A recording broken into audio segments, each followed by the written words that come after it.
Welcome back to the 17 News at Sunrise podcast, where we share your news on your schedule. Working in the spirit of the Golden Empire, this is 17 News at Sunrise. Good morning. Right now at 5, COVID relief moves forward today in Congress. After the Senate passed the $1.9 trillion bill this weekend, it now goes back to the House. How soon it could get a signature from President Biden and how soon those stimulus checks could go out. Just days after Bakersfield police took over the investigation of what happened to two little boys reported missing from California City, more than 50 officers, along with canines, search a field in Bakersfield near where the family lived before moving to Cal City. The latest on the investigation coming up. Plus, celebrating International Women's Day, we'll introduce you to a documentary and filmmaker who says right now, amidst a pandemic, is the perfect time for women to seize the change they've been seeking. This is Monday, March 8th, 2021. Good morning here at 5 a.m. Good to have you with us. I'm Maddie Jansen, anchoring from home. Alex Fisher in studio. And another big story today. It's a big day for a lot of local students. Another school district, Greenfield Union, is bringing back TK through first grades today in person for the first time in about a year. So it's a big day. It's a big day in my house, too, as I get my kindergartner and first grader ready. Yeah, Maddie, I bet your household is going to be crazy this morning. But time to get ready and get dressed and head off to school. On the weather front, it's going to be a pretty nice day. Just a little bit windy up in the Tehachapi area for all you kids that are getting ready this morning. Right now, we're sitting at 47 degrees in Bakersfield. So there's a cool start here as well. Just a light wind earlier, but now we've calmed down. You can see temperatures throughout the day will be rising into the 60s by 3 o'clock, right near 66. And then for the Tehachapi area, sitting at 41 right now, with a west wind at 16 miles per hour. And we will see again those winds throughout the day, and temperatures expected in the upper 80s. We're looking at a chance of rain and, yes, mountain snow headed our way. I've got more details on that coming up in just a bit. All right, thanks so much, Kevin. Breaking overnight, at least one person was killed in a crash off Alfred Harrell Highway earlier this morning. According to the CHP incident information page, it happened just after 1 a.m. near Hill Road at Hart Park. According to the website, the car went into a ditch and collided with several trees before landing about 30 feet from the road. It's not clear what led up to the crash. CHP has not confirmed how many people were in the car or the identity of the driver. We'll continue to bring you updates on this story as we learn more. It has been 77 days since 3-year-old Orson and 4-year-old Orrin West were reported missing from their California City home. But there seems to be more movement in the investigation. 17's Perla Shaheen tells us more about a large-scale search party in Bakersfield over the weekend. It's now been almost 2.5 months since 3-year-old Orson and 4-year-old Orrin West were reported missing. Law enforcement is keeping much of this investigation under wraps. The facts of the case are still going forward. The boys have not been located, and there has been no arrests made. But new developments have brought renewed energy to thousands looking for answers. The boys will be found. They will be brought home. Most recently, law enforcement searched for evidence in a dirt lot in southeast Bakersfield. It's near the Casa Loma apartments, where the adoptive parents of Orrin and Orson West used to live. This is not the first search that has been conducted in the city of Bakersfield by the Bakersfield Police Department during our participation in this investigation. I expect that there will be more searches. There's been numerous interviews, numerous search warrants, and that will continue until we know what happened. Kern County Search and Rescue went out with more than 50 Bakersfield police officers and FBI agents to search the grounds. They also brought canines. As far as if any items of evidentiary value were located, I can't get into specifics. Police also would not say what caused this search party. Many Bakersfield residents have searched for evidence around this area before. We've been here multiple times, actually. I'm not sure if the search that we did was as wide as the law enforcement did, but we did attempt to come out here in a few areas around here. Bakersfield police only recently took over this investigation. Many are looking forward to seeing what they can do. They're skilled at what they do, and now it's time for us to kind of sit back and let them do their job, because they have the manpower, they have the resources. I really believe that they are getting close. I really believe it. 17's Perla Shaheen reporting. If you have any information on the boys, you can call BPD or call Secret Witness at 322-4040. Your time now is 5:05, and meantime, Northern California authorities are looking for a Bakersfield man who went missing after he got stuck driving in Tuolumne County. The Tuolumne County Sheriff's Office said they were called to the Snow Park area off Highway 108 on Friday afternoon for a suspicious abandoned vehicle. Deputies say they believe 31-year-old Eduardo Martinez Perez tried to drive around a gate before getting stuck. First responders finding items belonging to Perez outside the vehicle and footprints nearby. Anyone with information on where he may be is asked to call the Tuolumne County Sheriff's Office at 209-533-5815. And another search here locally. The search continues for a missing college student. A search team went out Friday to look for Dane Elkins around downtown Bakersfield. Elkins is a UC Santa Cruz engineering student, and his car was found abandoned north of Castaic. His family believes he has been sighted in Bakersfield, so volunteers met up at Mill Creek to help find him. Volunteers say they understand why Elkins might have been feeling depressed. We understand that right now with COVID and everything, mental health is a very big factor with everything going on.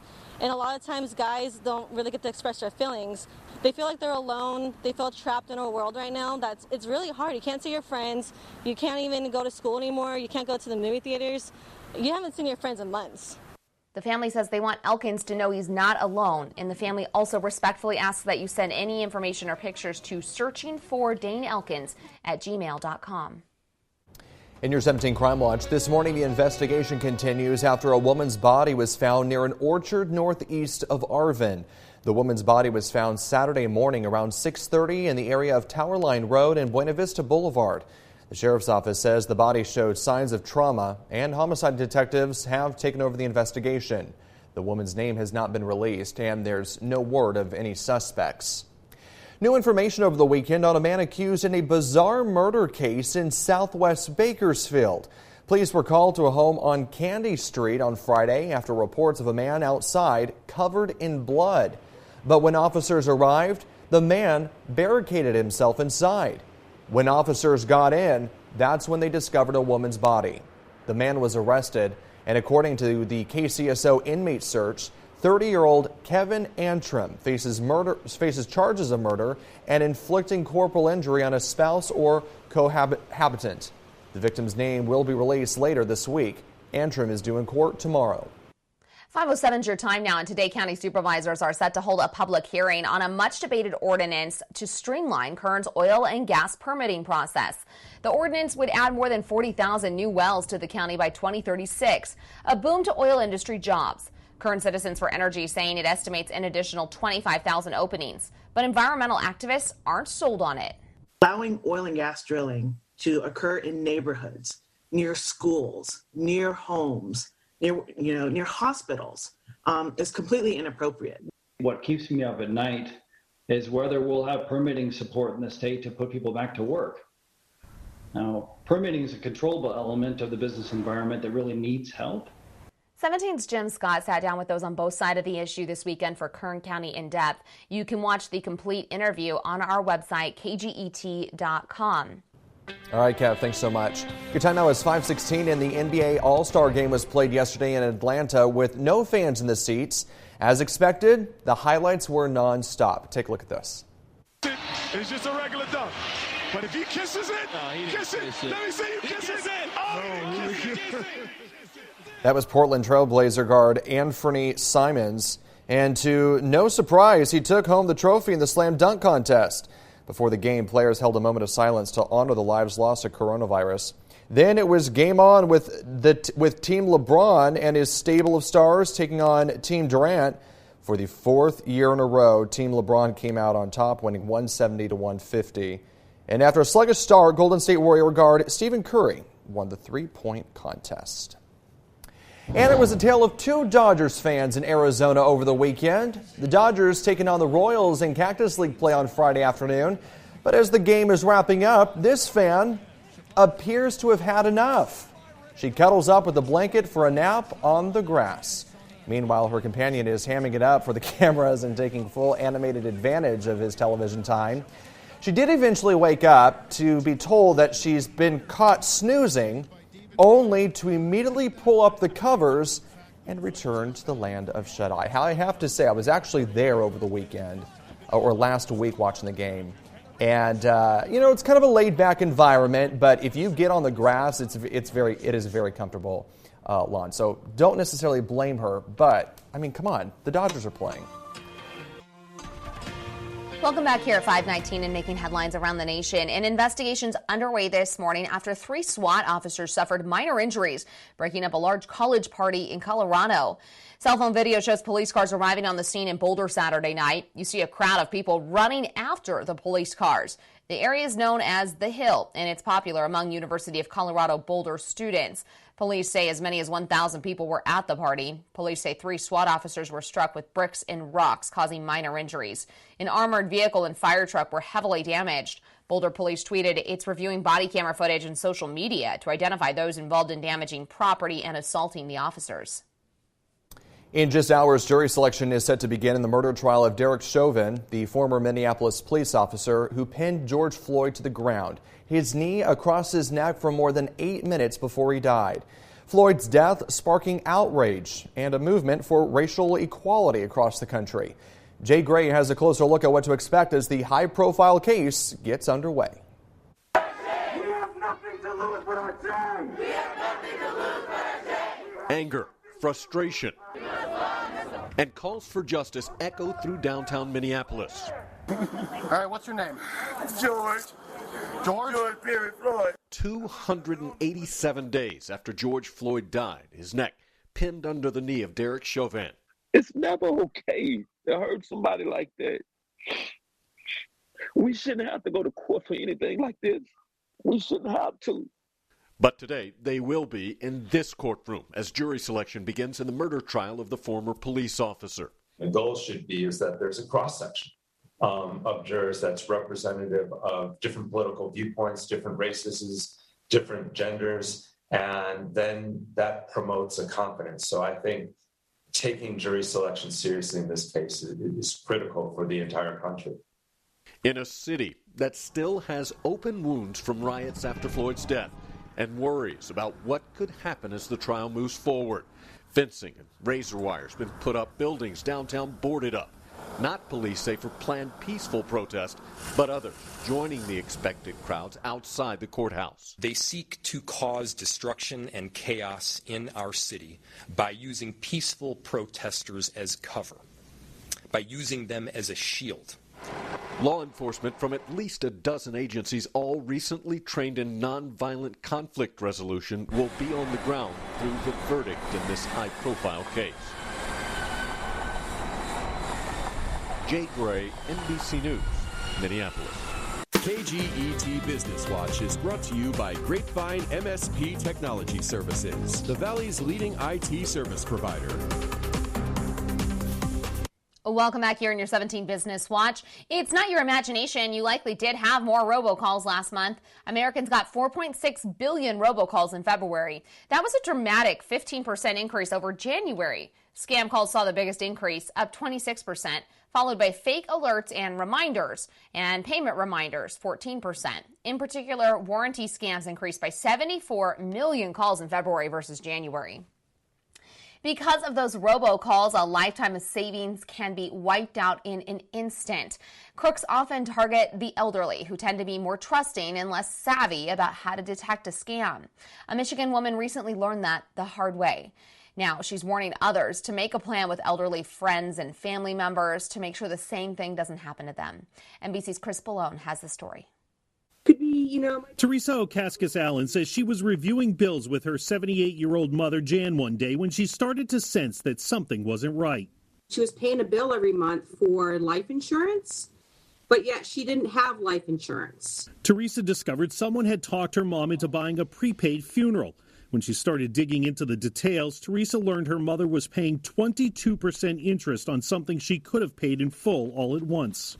And over the course of 10 years, the value of $6,400, she would have actually paid out $16,000. But that wasn't all. It turns out Jan also fell victim to a very common tax collection scam.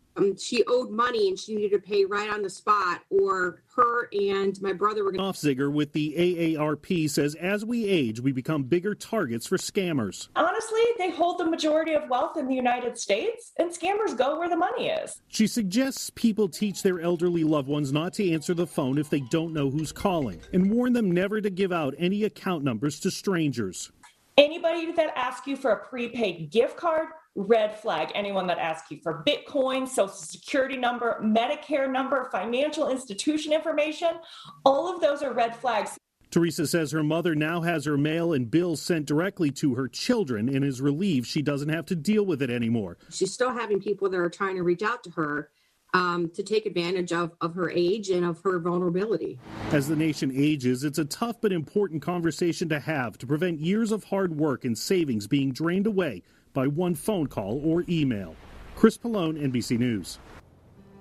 Today is International Women's Day, a celebration that began over 100 years ago in Austria, Denmark, Germany, and Switzerland.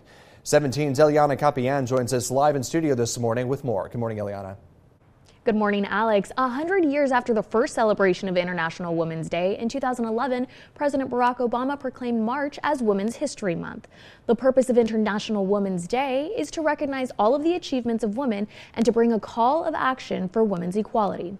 I spoke to one filmmaker and podcaster who is challenging the role of women in society and the workforce while encouraging women to make the changes they desire to see. Every year, International Women's Day is recognized on March 8th. The theme this year is Choose to Challenge. One challenge currently being faced is the COVID-19 pandemic.